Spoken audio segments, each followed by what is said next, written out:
Welcome to Beyond Organic Wine. I'm Adam Huss. Thank you so much for listening. I hope you can be inspired and informed so that you can have meaningful impact on shaping the future of wine. This episode features the final panel from the first ever Embracing Hybrid Grapes in California conference that took place at the University of California, Davis on January 26th, 2026. This episode is available for paid subscribers to the Beyond Organic Wine Substack. You can subscribe and listen to the full audio on the Substack app or at beyondorganicwine.substack.com. And a huge thanks to those of you who already subscribe and make this and all the other content at Beyond Organic Wine possible. I couldn't do it without you.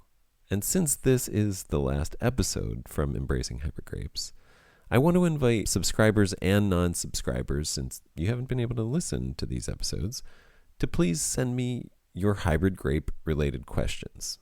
You can email me at connect@organicwinepodcast.com and use Embracing Hybrid Grapes or something like that as the subject, and ask me anything you want to know about hybrid grapes or anything related to them. Depending on how many questions I get, I will read and answer your questions to the best of my ability on a future episode.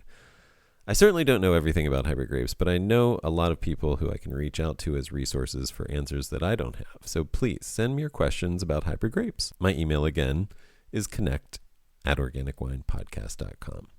This podcast is called Beyond Organic Wine for a reason. 7 years ago, I started this podcast to promote organic values and bring attention to producers who practice organic viticulture because at that time, for me, organic represented the best way to make wine while protecting this thing that is so much more important than wine, the earth and all of us who are part of it, whose lives depend on it having clean water and air and soil. I also started a winery at the same time 7 years ago. The first wine that I made for my winery was an organically grown Pinot Noir from the Santa Rita Hills of Santa Barbara County here in California. I started my winery with a commitment to using only organically grown grapes because of the same values that led me to start the Organic Wine Podcast. If you've listened to this podcast, and since you're listening to it now, you probably share some or many of the same ecological soil punk values that caused me to start down this path 7 years ago. And I invite you to ask yourself what those values are. Try putting them into words. What do you care about? And what do you want? And what is the next step that you can take to better align your wine with those values? We will all have different words for these values. For me, it's about unlearning the lie of disconnection that alienates me from the community of life. It's about relearning how to love that community and relearning the skills necessary for any relationship based in love, showing kindness, listening, and serving the needs of my community. The very first episode of this podcast back in 2019 was, in some ways, a contrast to the first wine I made for my winery. My first episode featured Carl Hampsch of Loving Cup Vineyards and Winery in Virginia. Loving Cup is one of only 4 certified organic wineries on the entire east coast of the U.S. There's one in North Carolina, Maine, Vermont, and Virginia. They are all using hybrid or local native non-hybrid grapes or local fruit other than grapes. Carl and Loving Cup are part of the first chapter in my book that will be coming out this October through Chelsea Green. I reached out to Carl because I thought, if someone is making wine organically successfully in Virginia, we have no excuse not to be organic in California or pretty much anywhere else. I wanted to show the world that organic was possible even in the worst possible viticultural circumstances because, to paraphrase Wendell Berry, one good example is sufficient reason for hope. And so a journey that started with trying to bring hope for a better way of doing wine led 7 years later to embracing hybrid grapes. And I'm excited that there seems to be the beginning of a movement, as Elaine Chuck and Brown mentions in this episode. There's a reason my ecological values and a desire to inspire hope led me to hybrid grapes. And I have a message for everyone out there who is growing organically and has organic wine values. I think we've reached a point in history in which to have the conversation about regenerative or organic or biodynamic viticulture without mentioning our vine genetics is a huge oversight and will likely soon make those conversations sound very outdated. To talk about quote-unquote diversity, whether it's cover crops and species in and around your vineyards, while not addressing the global vinifera monoculture and the significant lack of genetic diversity in the primary crop we're discussing, seems a blind spot. We talk a lot about preventative strategies in organic viticulture. And by that we mean we have to embrace rigorous practices to prevent the development of fungal and disease issues. But we almost never consider that prevention is another concept that needs to be addressed genetically. The primary way of preventing viticultural issues is to work with varieties that are genetically adapted to your site.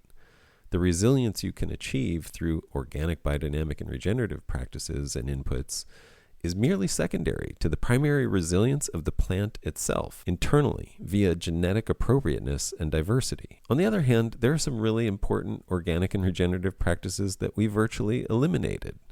Practices like the trialing and retiring of grape varieties that don't thrive on our site without lots of inputs and practices, as well as the ongoing practice of breeding and selecting new, better adapted varieties continually. Here's one of the big issues about talking about this. Most of us come from a dominant wine culture with implicit assumptions and ideas that are invisible and unconscious to us. So when I say the word hybrids, many people in wine hear the wrong thing.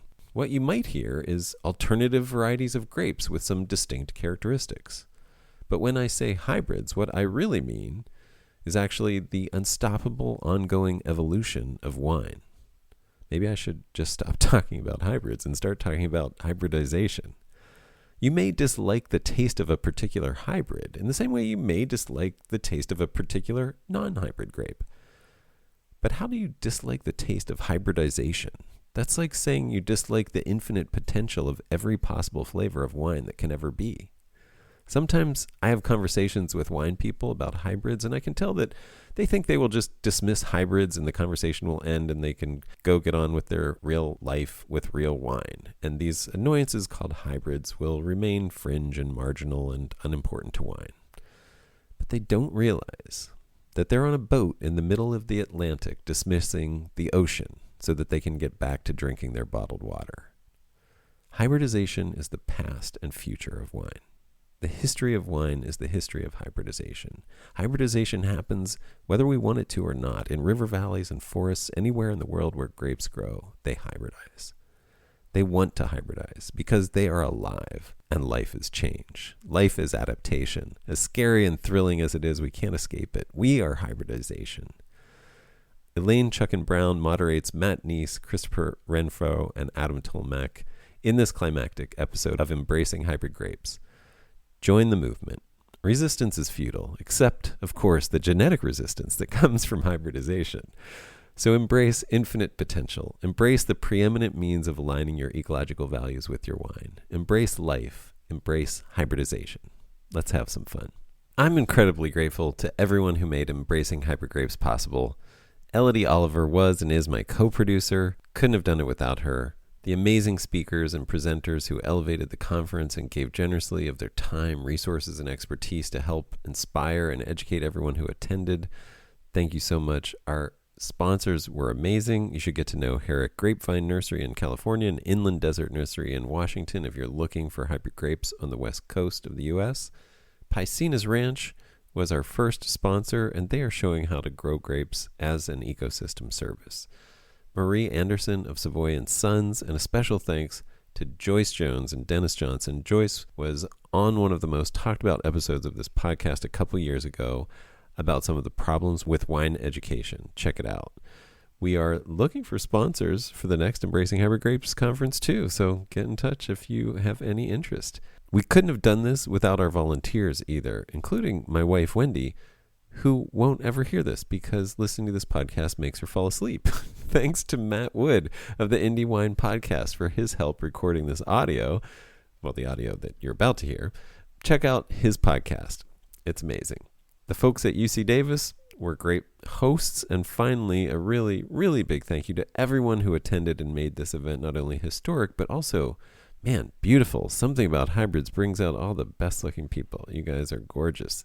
Also, I want to shout out Vitinord and ABV Ferments, two conferences that have been trailblazers and inspirations with hybrid grapes in North America and Europe.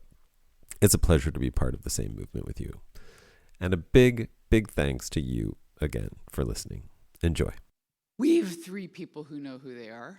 And you all know who they are because they've already been introduced. So we're just going to do this thing, okay? Here's the thing. It's the end of the day. We just had a crap load of information thrown at us over the whole course of the day. And so if I'm doing a final session, as I apparently am, I make a point of not doing the same format that we've already seen because you all are tired. I'm actually really tired. And so the best way to allow you to focus and take in information is for this to look different than what you've been used to over the day. So I'm basically going to interview the three of them all together, okay, to build a conversation. And as you can see, well, this is a different title than I was, but we are going to make it work just fine, okay? So, so obviously this title is bringing up this question of what does it mean to make California wine, right? And I alluded to this from a vinifera perspective, but the point of my doing that was to say, repeating what other people have done somewhere else because it's good there isn't the right way to figure out what's good here, right? Okay, so, but the other thing that, the other title that I saw before was about the potential in California in relation to a whole different bunch of things like market. So I'll just hybridize the conversation. I want to make sure everybody heard what I did there. Okay. Okay, y'all know them already. You kind of heard about me, so we're just going to launch in, okay? So the three of you, in my mind, are a really interesting set of people to talk to about hybrids at large and specific questions because you come from three different perspectives, three different experience types. So as has been alluded to, and it was like, you were like called Archangel of Wine or something like that, Matt, like this morning. It was a really grand title that he was given. Patron saint of hybrids in California. Yeah, it's religious. Okay, so anyway, but why? What does that mean? Like we're really actually saying that Matt has come out as a kind of leader to a whole new way of thinking about wine and growing in California, okay? Natives and hybrids have been here since California wine was starting to be made, but Matt has kind of reinvigorated attention to it. And I think what's interesting about that is he has not just decided to do it for himself. He's kind of, in a way, taking a responsibility of sharing his experience, like he's already done multiple times today, right? Now, Adam is a completely different perspective on this. He, since the early 80s, and I think you were started at Zaca Mesa in the 70s? Is that right? Yeah, okay. See how I, know everything about wine? Okay, yeah. Okay, so anyway, so Adam has basically been making wine since the 70s and has had two major brands that he's had a huge impact on. And by the way, he is wine famous, okay? I mean, seriously, like the word legend was used for him earlier. Wine famous is another option. Okay, so for good reason. So the thing that Adam brings, now suddenly he has all this experience working with classic wines and classic winemaking and like opening the door for California wine in general. And suddenly he's working with fucking hybrids.